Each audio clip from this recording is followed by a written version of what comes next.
ਇਹ ਉਹ ਘਰ ਆ ਜਿਹੜੀ ਮੈਂ ਅੱਗੇ ਮਤਲਬ ਆਡੀਓ ਭੇਜੀਆਂ ਵਾ।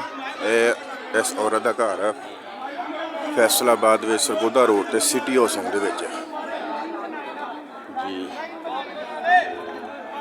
ਇਹ ਉੱਥੇ ਸ਼ੁਰੂ ਹੋਇਆ ਚੰਗਾ ਫਸਾਦ। ਔਰਤ ਨੇ ਜਿਹਨੇ ਨਬੂਵਤ ਦਾ ਦਾਅਵਾ ਕੀਤਾ ਵਾ ਉਹ ਆਪਣੇ ਘਰ ਦੇ ਵਿੱਚ ਛੁਪੀ ਹੋਈ ਆ। ਪੁਲਿਸ ਆਈ ਆ, ਆਵਾਮ ਬਹੁਤ ਇਸ ਟਾਈਮ ਉਹਨਾਂ ਦੀ ਗੱਡੀ ਵੀ ਤੋੜਤੀ ਹੈ।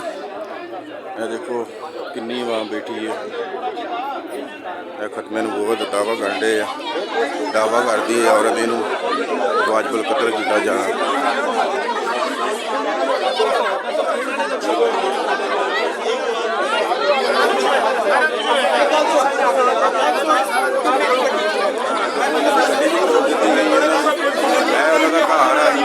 ਸਿਟੀ ਹਾਊਸਿੰਗ ਦੇ ਵਿੱਚ ਸਿਟੀ ਹਾਊਸਿੰਗ ਦੇ ਵਿੱਚ ਘਰ ਆ।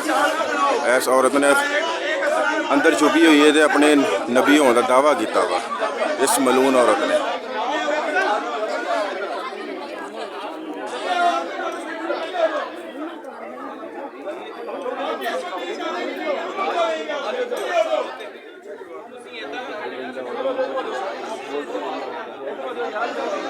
Sargodha road Faisalabad city housing Kamalpur, ਇਹ ਉੱਥੇ ਔਰਤ ਆ।